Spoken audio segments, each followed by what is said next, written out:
पिछले एपिसोड में हम लोगों ने देखा था कि डन ने क्लेन को इनवाइट किया था बियॉन्डर्स बनने के लिए, और अभी इस एपिसोड में हम लोग अब देखते हैं कि क्लेन अब डन के ही कहने पर एक जगह पर जा रहा है जहाँ पर डन ने कहा था कि अगर तुम हमें ज्वाइन करना चाहते हो तो यहाँ आ जाना। क्लेन भी अब वहीं जा रहा होता है। वो अपने मन में कहता है कि अगर मैंने नाइट हॉक्स को ज्वाइन किया तो मेरा सीक्रेट शायद लोगों को पता चल जाए। कोई बात नहीं, मैं अपने सीक्रेट को कैमोफ्लेज कर लूंगा क्योंकि अभी ये सबसे बेस्ट तरीका है मिस्टिसिज्म को सीखने का। इसके बाद क्लेन अब जैसे वहाँ पर पहुंचता है वो अब देखता है कि इस पब के अंदर सभी लोग जानवरों की लड़ाई देख रहे हैं और अब कुछ लोग आपस में भी लड़ रहे होते हैं। एक बंदा क्लेन को देख लेता है और कहता है कि तुम जैसा नूब यहाँ क्या कर रहा है। इसके बाद क्लेन अब बारटेंडर से कहता है कि मैं मर्सिनरीज की टीम को हायर करना चाहता हूँ। ये सुनकर दूसरा बंदा वो उसका मजाक उड़ाता है और कहता है कि इस एरा में ऐसे लोग एग्जिस्ट ही नहीं करते हैं। तभी वो बारटेंडर अब क्लेन से कहता है कि तुम्हें यहाँ पर आने के लिए किसने कहा, जिस पर क्लेन कहता है कि मेरे को डन ने बुलाया है। ये सुनकर अब वो बंदा कहता है कि चलो मेरे पीछे आओ। ऐसा बोलने के बाद वो क्लेन को एक जगह पर भेज देता है। क्लेन अब लिफ्ट का यूज करके नीचे चला जाता है जहाँ पर रिसेप्शन पर एक लड़की उसे दिखाई देती है जिससे वो अपना नाम बताता है। वो भी अब कहती है कि हाँ कैप्टन ने बताया तो था कि तुम आओगे, जिसके बाद वो उसे आगे जाने की परमिशन दे देती है। इसके बाद वो रिसेप्शनिस्ट बताती है कि उसका नाम रोजाने है और वो एक क्लर्क है।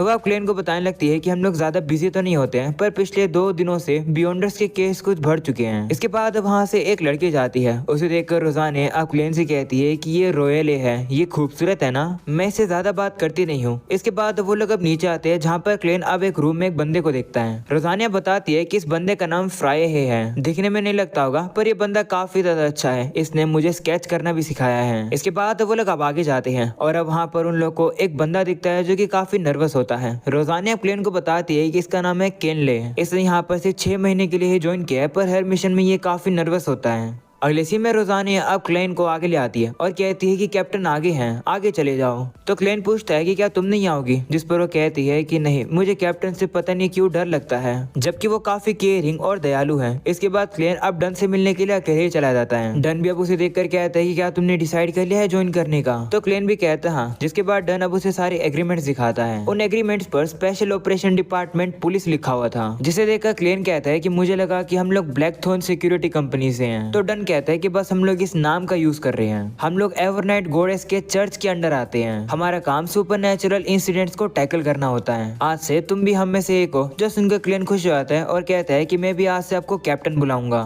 तो डन कहते हैं ठीक है, पर एक बात याद रखना, यहाँ नाइट हॉक में कंट्रोल खोने का रिस्क होता है। ऐसा बोलकर वो उसे एक मोमबत्ती दिखाता है और कहता है कि इसे लो और मेरे पीछे आओ। ऐसा बोलने के बाद वो क्लेन को एक रूम में ले आता है जहाँ पर काफी सारे लोगों के ग्रेव पर कैंडल्स रखी हुई थी। वहीं डन अब बताने लगता है कि यहाँ पर जितने भी लोगों का नाम लिखा गया है वो लोग नाइट हॉक के तौर पर सेक्रीफाइस हो गए। ज्यादातर लोग आउट ऑफ कंट्रोल होने की वजह से मर गए। उन्हें पायोनियर्स ऑफ टिंगिन कहा जाता है। तो क्लेन भी वहाँ पर कैंडल जलाकर रख देता है। जिसके बाद डन अब उसे कहता है कि क्या तुम्हें मिथ ऑफ क्रिएशन के बारे में पता है। तो क्लेन कहते हैं हाँ, मैंने सुना था कि जो क्रिएटर है वो केओस से उठा था। उसने ही पहली लाइट को क्रिएट किया था, उसके बाद उसने सभी एग्जिस्टेंस को बनाया था। उसकी एक आंख सूरज बन गई थी और दूसरी क्रिम्सन मून। उसकी बॉडी लैंड और स्टार्स बन गई और उसके बाल फिनिक्स बन गए और उसके कान डिमोनिक वुल्फ बन गए। तो डन कहता है कि हाँ, हम लोग भी सेम ओरिजिन से हैं। इंसान पोशन बना सकते हैं मिस्टिसिज्म इंग्रेडिएंट का यूज करके पाथवे की पावर को गेन करने के लिए। ये सुनकर क्लेन अब याद करता है कि उस हैंगमैन ने भी इसी के बारे में कल उसे बताया था। क्लेन अब कहता है कि 22 पाथवे होते हैं। The church of Evernight goddess, उनके पास सीक्वेंस 9 पोशन है 4 पाथवे के लिए। जो कॉप्स कलेक्टर होता है वो सेल्फ डिफेंस के लिए अच्छा होता है और जो मिस्ट्री प्रायर और सीर होता है वो मिस्टिसिज्म में एडवांटेज होते हैं। वही डन कहने लगता है हाँ, पर वो ऑफेंस में कमजोर होते हैं। वो अब क्लेन से कहता है कि मैं तुम्हें सीर पाथवे के बारे में याद दिला रहा हूँ, इतनी जल्दी डिसाइड मत करो, जाकर बूढ़े नील के पास जाओ जो कि अल्केमी रूम में है, वो तुम्हारी मदद करेंगे बेस्ट चॉइस लेने में। तो अब क्लेन भी कहता है ठीक है। इसके बाद वो वहाँ से चला जाता है। क्लेन भी अब वहाँ से बाहर आ जाता है और सोचने लगता है कि मुझे कौन सा पोशन चूज करना चाहिए, मुझे नहीं पता।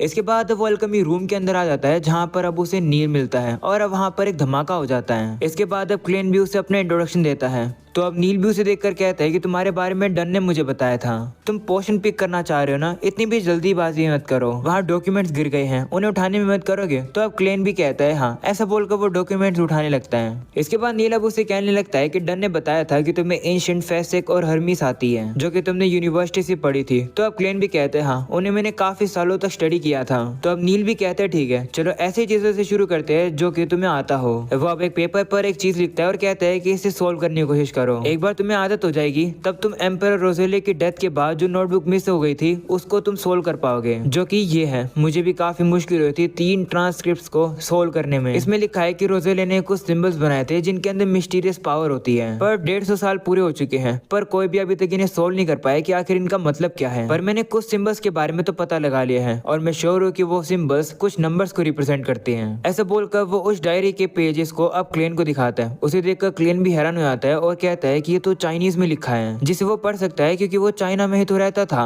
वह अब उस डायरी को पढ़ता है। उस डायरी के अंदर 18 नवंबर की एंट्री होती है जिसमें रोजेले लिखता है कि मुझे एक गरीब पर्सन मिला अंधकार के अंदर, पर वो काफी लकी था कि वो इस एरा के प्रोटैगनिस्ट यानी कि मेन कैरेक्टर से मिला।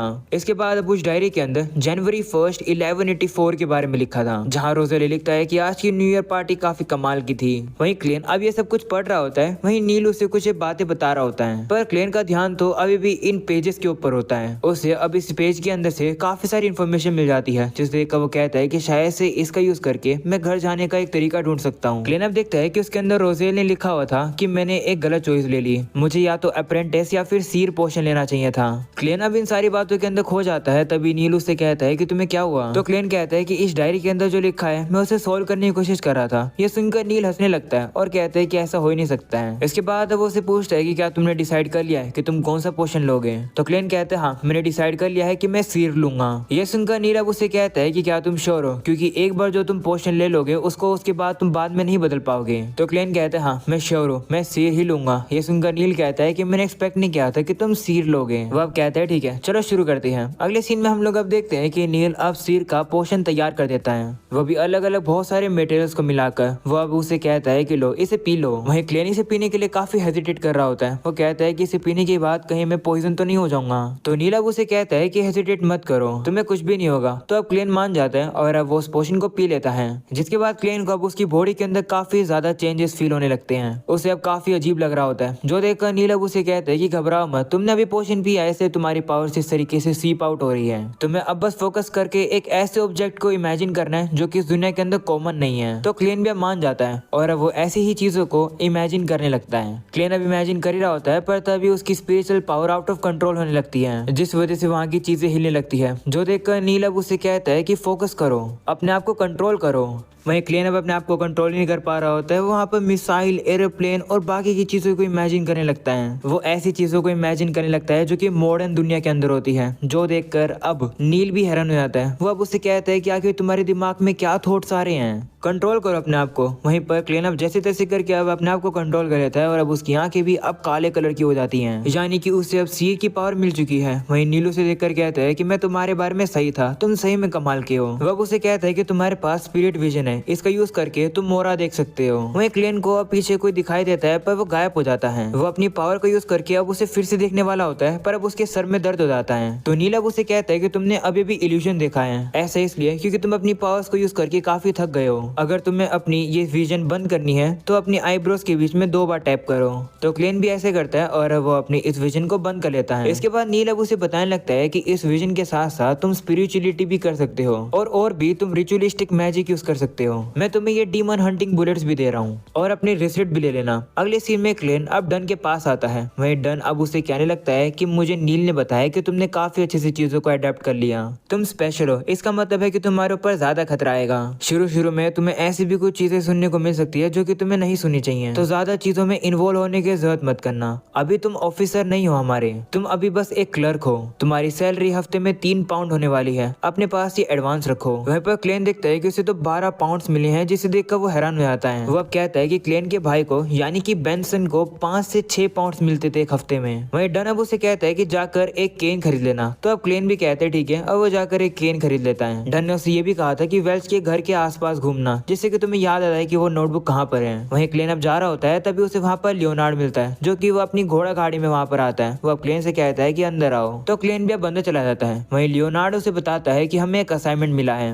वो कहता है कि हमें एलियट को ढूंढना है, जो कि एक मर्चेंट का बेटा है। इसे सुबह किडनैप कर लिया गया है, हमें इसे ढूंढना होगा। जो सुनकर क्लेन कहते हैं कि हमारा काम थोड़ी है, हमारा काम तो बियॉन्डर्स को हैंडल करना है ना। तो लियोनार्ड कहता है कि ये जो क्लाइंट है ये पहले भी हमारा क्लाइंट रह चुका है, तो हम इसकी फिर से मदद करेंगे, और वैसे भी तुम्हारी एबिलिटी बेस्ट है लोगों को ढूंढने के लिए। ऐसा बोलकर वो उसे एलियट के कपड़े दिखाता है और कहता है कि इससे यूज करके एलियट को ट्रैक करो। तो क्लेन भी मान जाता है और अब अपनी पावर को यूज करने लगता है, और अब उसे पता चल जाता है कि एलियट कहाँ पर है। वो एलियट को ढूंढते ढूंढते एक घर पर आ जाते हैं। ऊपर के रूम में क्लेन अब देखता है कि वहाँ पर दो गुंडे बैठे हैं और वहाँ पर बच्चे को किडनैप करके रखा गया है। ये सुनकर लियोनार्ड वहाँ पर अपनी पावर को यूज करके दरवाजे को खोल देता है और अब वो जाकर उन गुंडों से लड़ने लगता है। वो अब देखता है कि जो गुंडे हैं ये इंसान भी नहीं लग रहे होते हैं। हम लोग अब देखते हैं कि लियोनार्ड अब उन गुंडों को काफी इजीली से हरा देता है। लियोनार्ड अब उन लोग को हरा देता है, पर अब अचानक से वहाँ पर एक पंख आ जाता है, और अब जैसे वो पंख आकर नीचे उन गुंडों के ऊपर टकराता है, वो गुंडे अचानक से एक मॉन्स्टर में बदल जाते हैं, और इस बार तो वो लोग पहले से काफी ज्यादा पावरफुल हो जाते हैं। वहीं लियोनार्डो को थोड़ी बहुत दिक्कत हो रही होती है, पर फिर भी वो उन लोग को हराने लगता है। वहीं पर अब वो लोग लियोनार्डो से वहां से भागने की कोशिश करते हैं। वहीं क्लेन भी उन्हें ढूंढने की कोशिश करता है, पर उससे वो मिलते नहीं है। जो देखकर लियोनार्डो अब उसे कहता है कि तुम हमारे सिर हो,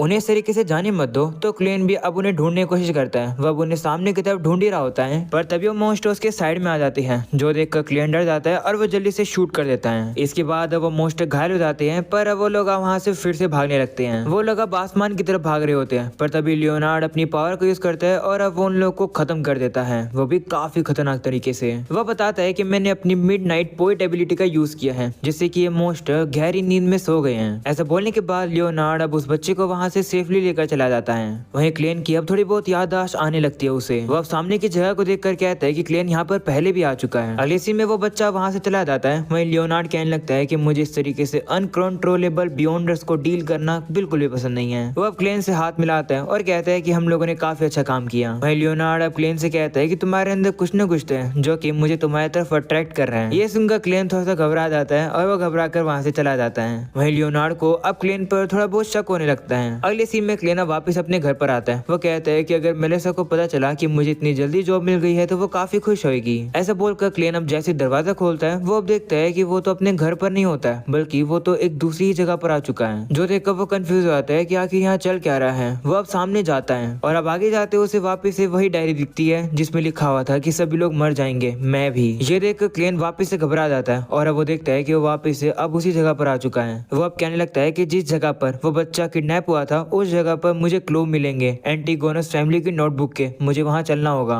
ऐसा बोलकर क्लेन अब वहाँ से चला जाता है। अगले सीन में हम लोग को क्लेन के बड़े भाई को दिखाया जाता है जिसका नाम बेंसन है, और वो एड्रेस देखकर क्लेन के नए घर पर पहुंच जाता है। वो जैसे नॉक करता है वहाँ पर अब उसका मेलिसा और क्लेन वेलकम करते हैं। इतने शानदार घर को देखकर बेंसन भी हैरान हो जाता है। वो कहते हैं कि क्या हम लोग सही में यहाँ रहने वाले हैं? तो क्लेन भी कहते हैं हाँ चिंता मत करो, अब से ये हमारा घर है। ये सुनकर बेंसन काफी ज्यादा खुश हो जाता है। अगले सीन में हम लोग अब देखते हैं कि क्लेन ने अपने भाई बहनों के लिए काफी शानदार खाना बनाया है जो कि उन लोगों को काफी पसंद आता है। इसके बाद अब बेंसन क्लेन को गिफ्ट में एक कपड़े देता है जिसे देखकर क्लेन कहता है कि ये तो काफी महंगा रहा होगा ना। जिस पर बेंसन कहता है कि चिंता मत करो, तुम्हें अब एक नई जॉब मिल गई है तो तुम्हें अच्छे से ड्रेस पहननी चाहिए। वहीं क्लेन कहता है कि लेकिन इतना महंगा मैं कैसे ले सकता हूँ? जिस पर अब मेलिसा कहती है चिंता मत करो, बेंसन काफी समय से इतने पैसे बचा रहा था तुम्हारे लिए, अब इसे पहन कर देखो। तो अब क्लेन भी अब उन कपड़ों को पहनता है और अब उन्हें वो कपड़े काफी अच्छे लगते हैं। क्लेन भी अब उन लोग का शुक्रिया करता है। जिसके बाद अब बेंसन क्लेन के हाथ रखता है सर पर, जो देखकर क्लेन को अपने पेरेंट्स की याद आ जाती है। वहीं पर बेंसन भी अब क्लेन से कहते हैं कि चिंता मत करो, हम लोग फैमिली हैं, तुम्हें इस तरीके से थैंक्स करने की जरूरत नहीं है। इसके बाद हम लोग अब देखते हैं कि वो लोग अब इसी तरीके से पार्टी करते हैं क्योंकि क्लेन को नई जॉब मिली है।